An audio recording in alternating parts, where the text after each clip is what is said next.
This video is brought to you in association with Thrustmaster, the perfect addition for project cars. Click the link below to see the full video and range. Hello viewers and welcome to some more action on project cars. Back onto the PC version. Of course we had the Icons Pack DLC released this week, and one of the cars in there with the Bentley Speed 8, and just in time for Le Mans as well. A race around the circuit. Now we've also had the patch released this week as well, so if you haven't seen much on that, we've got all the information about this pack and everything else on the website, keeping up to date with everything as it happens and all of the new patches as they come as well. But this is about Le Mans. Le Mans is taking place today as I say this, and it's been a good action race throughout the field so far. Let's hope that everybody stays safe and the racing stays competitive through the night. It's always an incredible challenge. So racing in the Bentley Speed 8 here, we have the AI set to 80%. The Bentley is not nearly as quick as some of the other Le Mans cars that's in the game at the moment, and considerably quicker with some of the others, so I haven't timed all my lap times with the different cars yet. The Bentley Speed 8 is certainly a lot slower than some of the times being set by the current cars. We'll have to try it out with the Audi at some point as well. Of course that is, I believe it's a 2010 Audi in the game, correct me if I'm wrong. So on the Mulsanne straight then, and just looking for those braking points. So attacking Le Mans, I don't know how many of you are racing it right now. Really it's just a matter of finding your braking points for each corner, and then once you've done that, really sort of hooking those sections together and being progressive and just consistent. Now I've got these time of day sped up considerably here, which does make it quite difficult for me when I get a very sudden change from day to night. But it is helping at the moment. I'm using the car in front of a little bit as a guiding line. Don't want to hit that inner curb there that was to the left. That will spin you out. I span out in an earlier test run just learning the circuit. So I avoid that curb now. Looking at my mirrors a bit, wasn't quite certain where the other cars were at this stage. The AI was quicker than me on the traction zones. This car, you know, it was quite tricky to learn the nuances. It wasn't great through some of the slow corners. So getting on the brakes, down through the gears, getting the car in nicely, just being sensible, keeping it on the racing line. You know, you want to go quick, but there's a limit you don't want to cross in terms of consistency. And you know, in terms of filming these laps, I just wanted to make a nice consistent video for you all. I did touch a little bit of grass there. I managed to get away from it, get away with it, should I say, as I gradually pulled away from it. The back of the circuit into Indianapolis, a slow corner down through the gears. I'm using this as second gear. Car slides a bit through that corner, then on the power. And then one of the slowest corners on the circuit here, right down. Car in nice and early, and a nice exit for you as well. We'll accelerate, go through this next section into the Porsche curves. A great section of corners. Just checking my mirrors. I wasn't quite certain where the AI was quicker than me. There were a few sections on the course where I was quicker than them, a few sections where they were quicker than me, so I was just being careful as to where they were. And the Porsche curves as well. Really nice section, love this section. A lot more speed to find. I am going to try it with some of the other Le Mans cars in the game. Do you know, I enjoyed making this so much that you're going to see a lot more of it. Basically, there's going to be a few more runs of it on the channel. I'll probably bore you all. Obviously, it will be spliced in between lots of E3 content on the channel this week. Do give me your feedback on Project Cars. How are you finding it all so far? Certainly, depending on the different formats. Obviously, everyone seems to be encountering a different experience, but I do hope for the most part many of you are enjoying the racing. Certainly for me, racing on this track, in this car, in this race, again was fantastic. So really phenomenal racing. Feeling. I had a few races actually. This was the least exciting of the races. I had this really exciting race where there was lots of action of me dicing through the field and having people trying to overtake me left, right and centre, and then I span out on that curve, and the curve I mentioned earlier. Learned about that the hard way. So moving on then, and just continuing with the speed through this section, keeping the flow. Get the car in there on the power, and now down the hill. It used to be more of a hump, but the circuit's a little bit smoother than some sections were in the past. And of course this was one straight, long, high-speed section. Goodness me, must have been pretty frightening for the guys. I mean, right now, I mean, these racing cars are safer than they've ever been, and there's still a huge risk. But you know, 30, 40 years ago, even before that, you know, it was just so dangerous. There wasn't the crash structures, and the cars were going so quick all the way down here. So much risk. I think it was Rockefeller in 2011 had a big crash, of course, in the Audi. That was soon after Alan McNish had his crash as well, somewhere around Dunlop Bridge. So just focusing really. Now, a lot of you play these racing games. I spoke in an earlier video about zoning out, but another thing you really need to do is just concentrate. You really need to just concentrate. Think about nothing except your next braking point and where you're changing gear. Get into a nice consistent flow that way. I used to be someone whose mind would wander. I'd think about other things, and then before you knew it, you know, you'd be falling off the circuit. So I started doing more endurance runs a few years ago, and really sort of sorted that out. I was just focusing on the next corner, the next gear, getting into a rhythm, really understanding the car in terms of grip as well. How's your tyres performing? How's it working in that sense? What's the limits? So you know you're flat, you're giving your car a nice wide berth. I touched a bit of grass earlier and lucky to get away with it. So just gradually closing up on the sky. I'm not really thinking about racing him, I'm thinking more about my own run at the moment, and where I need to be and what kind of gear I need to be in, where I'm positioning the car. And it really works well across the triple screens. It's just a shame we don't have triple screen controls yet. Again, that occasionally makes for little issues when I'm trying to judge a corner, and I might oversteer just because judgment isn't quite there, because I have to focus really on the center screen. Side screens look nice, but they're not all that practical until the triple screen controls come in. This section is quite tricky. You know, you want to keep good speed through it, but not go too fast. If you go too fast, you'll understeer and lose a lot more time. So you're always aggressive from the power, and then flat through here, looking for a way past. I'm thinking better of it this time. Going through chicane. So completing another lap then. Lap 2 completed. On to lap 3. Now, I'm not seeing it as I'm commentating this, but you'll also see the replay at the bottom. Some really nice replay cameras, really nice authentic TV viewpoints. There is a few sort of glitchy camera views. I hope they fix those, because some of the replays were very smooth in the early builds, and they've, as many of the PC gamers will know, and now you've got these like little sort of buggy cameras now and again. I hope they sort those out, because there's some really nice views. Really nice to see these cars flowing round, and this is not a circuit or a car you're going to get bored of anytime soon.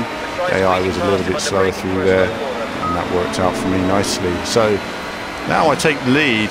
First time leading in this car on this circuit, and I realised I didn't know where all the braking points were. I was using the car in front a little bit as a brake marker for myself, so I'm thinking, right, I don't know where he is. I wasn't quite as quick as I wanted to be through those couple of corners, and I know they're quicker than me into these chicanes, so braking quite late there, but missed the first part of the apex, but managed to keep together. And where he's out there somewhere, I've no idea where he is. I've just seen him now. There he is. So just trying to keep an idea on where they are, because the last thing you want is a lunge from the AI and your race is over, and I have to start all over again and record the whole race again. And that can be a pain when you're recording and trying to get races up in a timely fashion. As it was, this is a little bit late today getting this up, but I hope you're all enjoying it. There'll be more to come. I am going to test out some of the newer Le Mans cars to see what kind of lap times I can do in new ones and compare some of the lap times.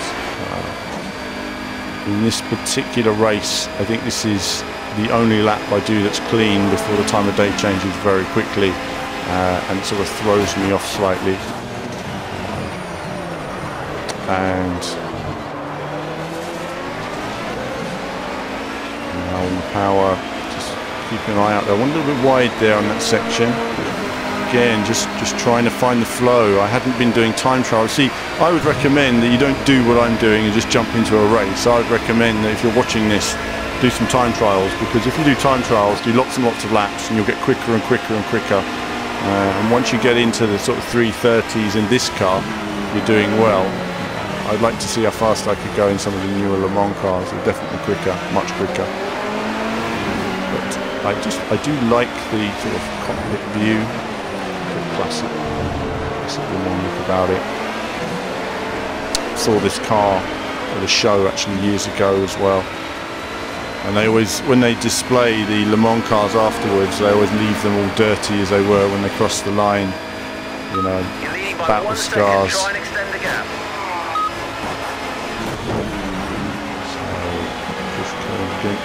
Just trying to, I'm still learning, you know, how to get through there on different gears. The car would slide on that section a bit more, slowing down a little bit through here. You're progressive on the power through that corner, and then slowing down again for this bit. So as long as that opens up, then you can get on the power and you're flat through this next section. So it's just the little tweaks here and there in terms of finding speed and finding consistency. Didn't quite know where to brake for this corner. Made it this time. More luck than judgment, I can tell you, through that section. Next lap I'm not going to be so lucky. And now 2 more laps to go in this race, and the time of day is changing very quickly. So what happens is, I mean, in real life you'd be looking at different things, changing your brake markers from day to night. My brake markers were changing very quickly in these conditions, so certain things I was using were changing towards the end of the lap at least. I was using more visual braking distance for the final chicanes rather than a brake marker. But other than that, I'm just generally angling the car where I want it to go and putting the pedal to the metal and going as quick as I can at this stage. Knowing that the car has great weaknesses in these sections. People often ask the graphical settings I'm using on these videos. I tend to go for low and medium. Anti-aliasing is completely off, and I'm going for low and medium settings. So I always opt for frame rate. So in many respects, the visuals are actually better on the console versions than they are on my PC version. But you know, with the triple screens and with just the whole fluidity and the way it looks, it really gives me a nice enveloping feel. Running this during the day, apologies for the reflections on the screen, not much I can do about that at the moment. You'll see it more as the night time comes in.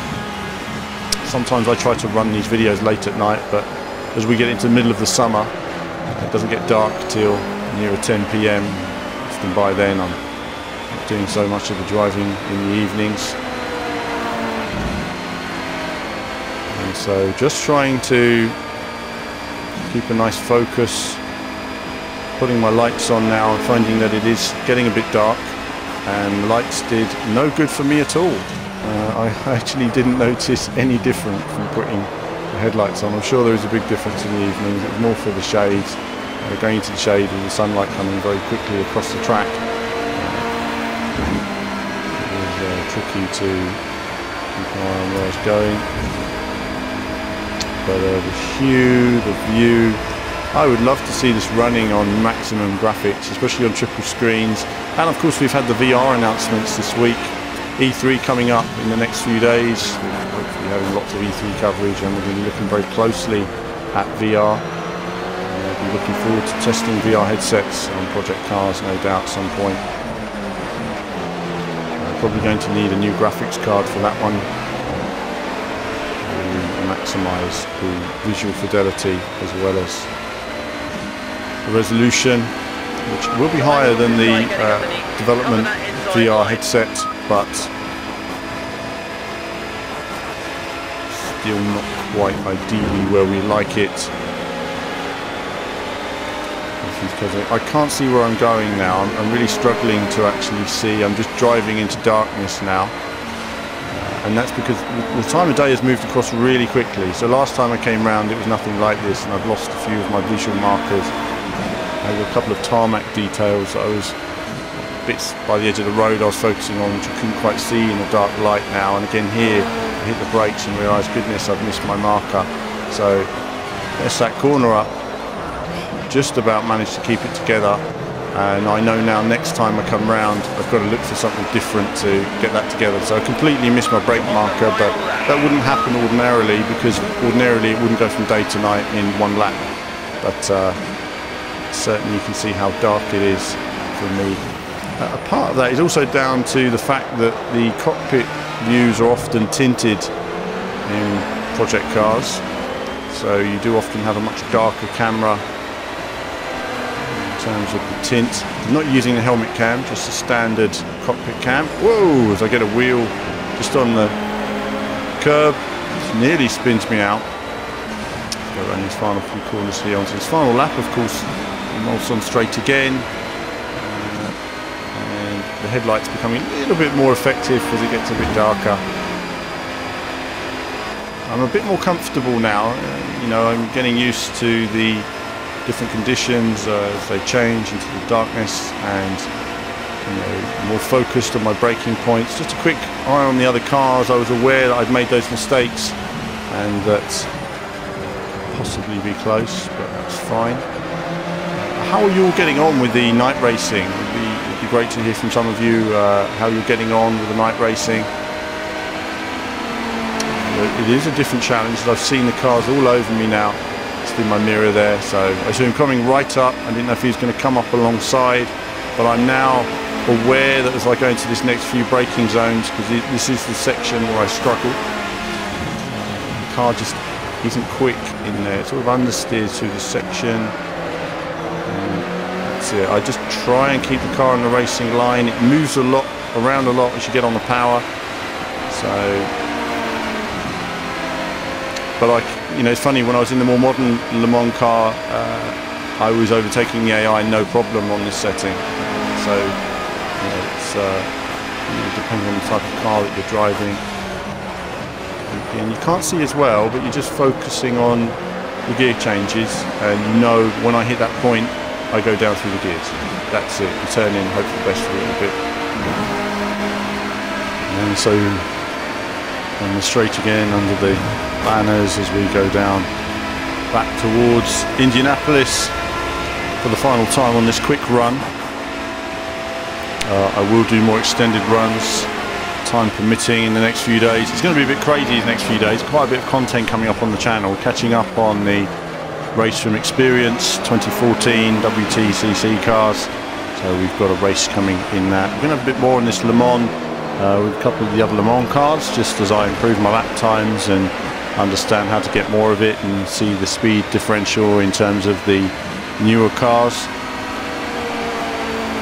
Wonderful hue there. A real sense of being there. And now I'm much more comfortable this lap. The conditions changing through these curves.